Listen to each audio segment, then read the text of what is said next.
Hey guys, welcome to InterviewBlog. So in this video, we'll be covering one of the most important topics and also very interesting topic to learn, which is recursion. So basically, what is recursion? So the most common answer for this question would be recursion is when a function calls itself. So what does it mean? Why should a function call itself?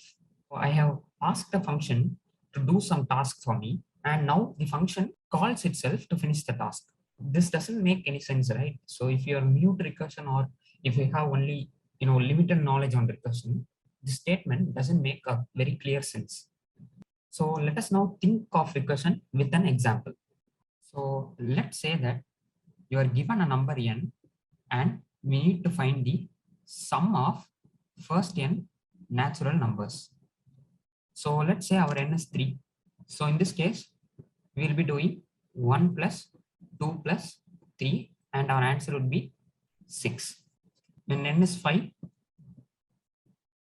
we will be doing 1 plus 2 plus 3 plus 4 plus 5 and our answer would be 50. So basically these kind of problems can be easily solved using iteration. So iterative solutions are nothing but the solutions that use a single for loop or solutions that basically iterate through a range to find the solution. So iterative solutions actually does better than recursion. So these kind of basic examples are just to introduce recursion so that we can actually understand the essence of recursion using these simple problems. So later on, we'll be covering a lot of complex problems using recursion. Okay, so let us now solve this problem, that is sum of first n natural numbers using recursion. Basically, to calculate the sum up to n, what I will do is I'll be calculating the sum up to n minus 1 and I'll be adding n to this answer. So what this function will now do is it will add n minus 1 with sum up to n minus 2.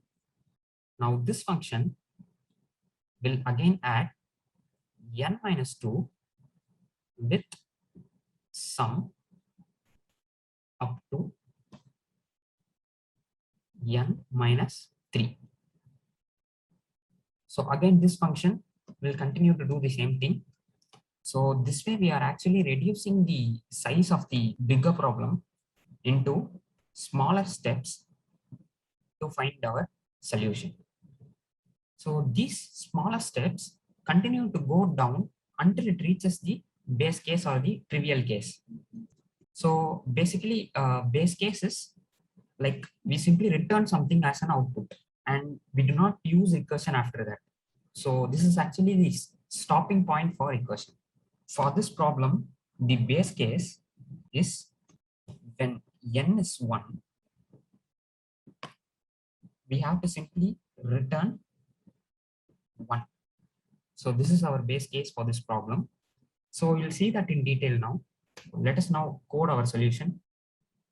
All right. So we got our Python file now.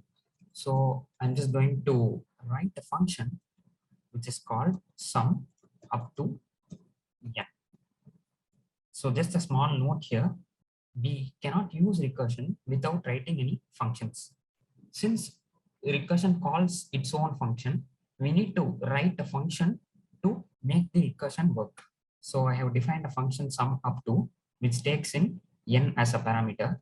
So now in this function, as discussed earlier, I'm going to say return n plus sum up to n minus 1. So this is what I'm going to say. Now let us call this function sum up to 5. So let us print out our solution. So what do you think will happen now? So let me just quickly run this code. So as you can see, there is a recursion error that happened and it says maximum recursion depth exceeded. So what does it mean? Why did this happen? So we have called the function sum up to 5. So this function has said that return 5 plus sum up to 5 minus 1, which is 4. So again, this function says 4 plus sum up to 3. So this 3 says that 3 plus sum up to 2. So this function says that return 2 plus sum up to 1. So this function again says that return 1 plus sum up to 0. So this 0 again says that return 0 plus sum up to minus 1. So as you can notice here, there is no stopping point for this recursive function. So basically what is happening is these recursive calls are nothing but smaller steps to solve this main problem. Since there is no stopping point for these smaller steps, the recursive functions are repeated multiple times, and finally we get maximum recursion depth exceeded. So we get this recursion error because there is a limit in how deep we can go using recursion. So as you can see, the output says that the previous line is repeated 996 times. So we can say that Python basically supports maximum recursion depth up to 1000. That is, there is a recursive call stack present in the memory. So in this recursive call stack, Python can hold about 1000 recursive calls in this recursive call stack. So there is a limit in how deep we can go using recursion. This is because these recursive functions internally uses memories, and in our case, there are infinite number of functions. So we will be requiring infinite amount of memory, which is impossible in real life. So there is some restrictions in how deep we can go using recursion. So let me clear this out. And now let us add a stopping point to solve this problem. So basically, the stopping point is nothing but a base case. So what will be the base case?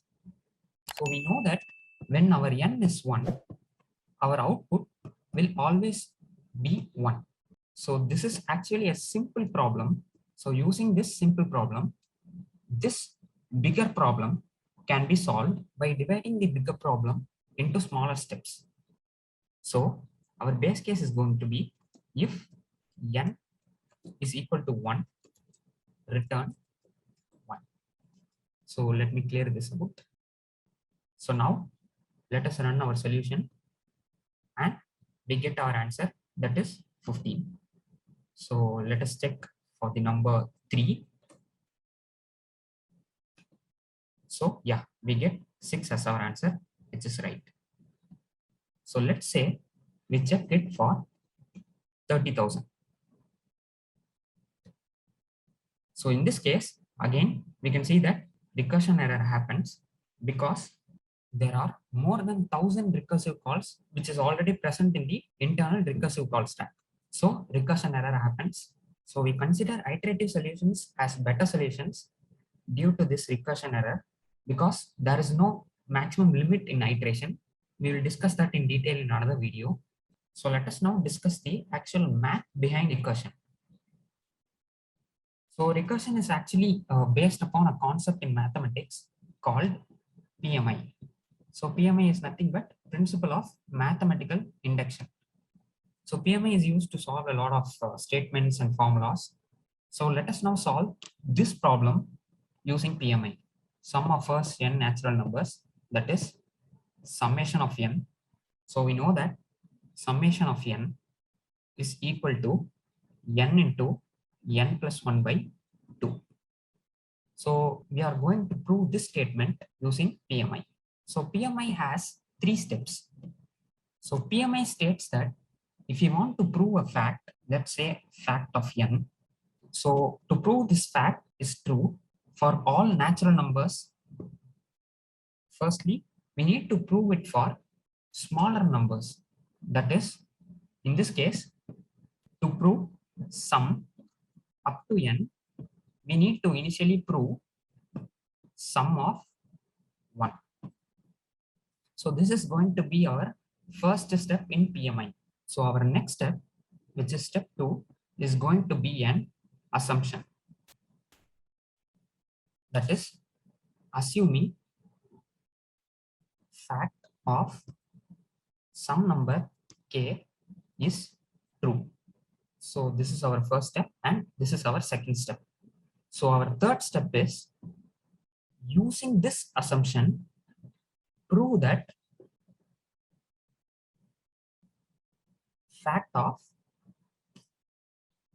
k plus 1 is true. So once this fact is proved, we can say that the initial statement that we wanted to prove is now proved. So there are 3 steps in total.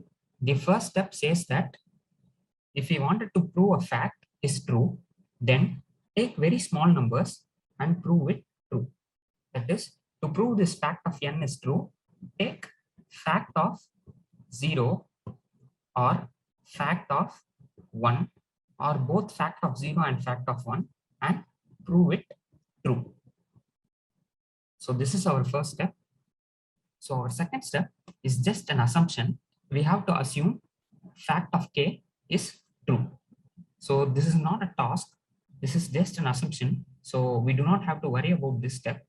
So our third step is to use this assumption to prove that fact of k plus 1 is true.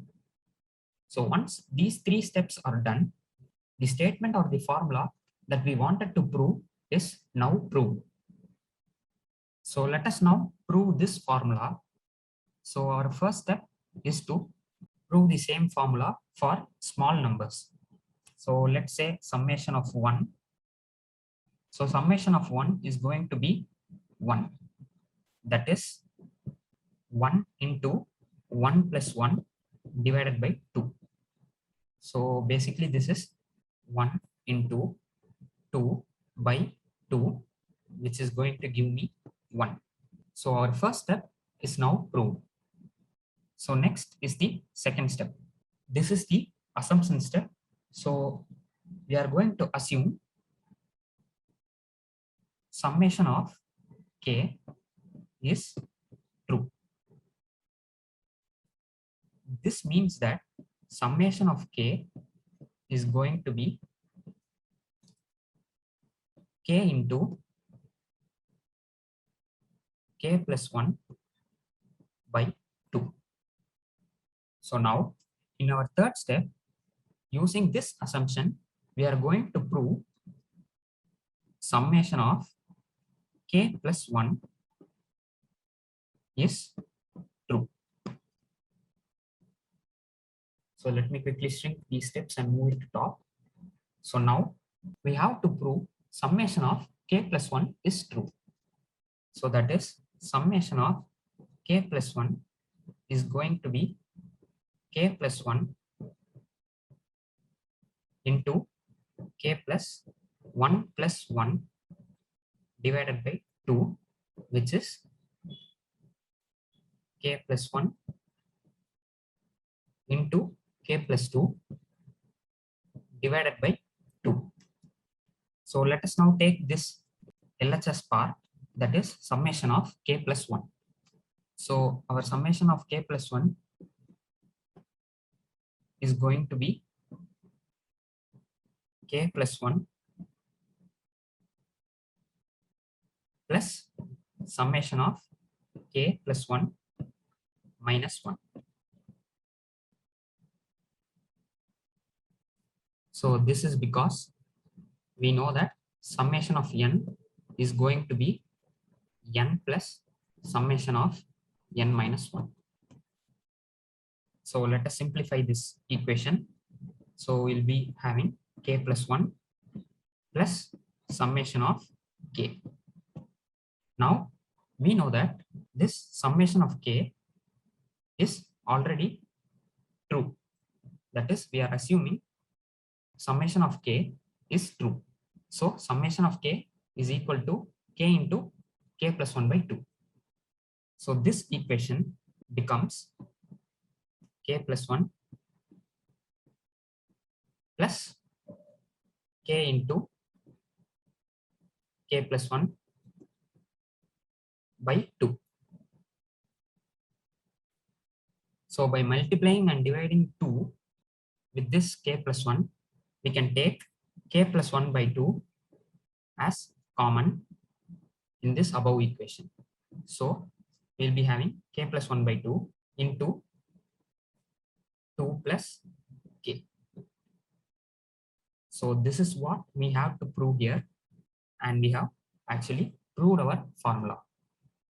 So therefore, summation of n is equal to n into n plus 1 by 2. So the way in which the method works is, we took a generic k and we assumed it as true. Then we proved it for k plus 1. That is, using k, the formula worked for k plus 1. So basically what is happening is, we know that summation of 1 is correct. So from 1, we proved it for 2, and from 2, we proved it for 3, and from 3, it goes on like this, and we proved it for k, and with k, we proved it for k plus 1. So we know the base, and from the base, we took multiple small steps to prove it for k plus 1. This means that by taking multiple smaller steps, we can also solve it for any number n. So recursion is also similar to this PMI in maths. In recursion, our first step is to find the base case or the trivial case. In PMI, we took smaller numbers and proved it true. Same way, in recursion, we have to find the base case which acts as the stopping point to solve the problem. So the second step in recursion is called induction hypothesis.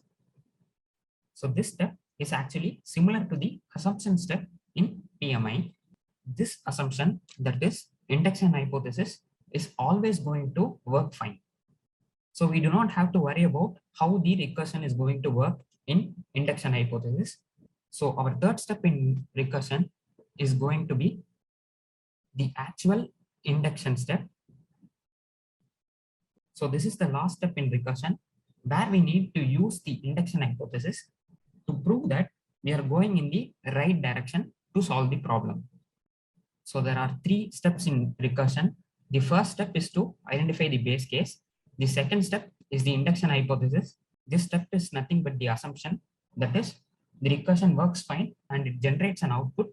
So using the induction hypothesis, that is, using this output, we need to finally construct the induction step to generate the required output. So hope you understood the concepts behind recursion. Let us now solve some basic problems using recursion.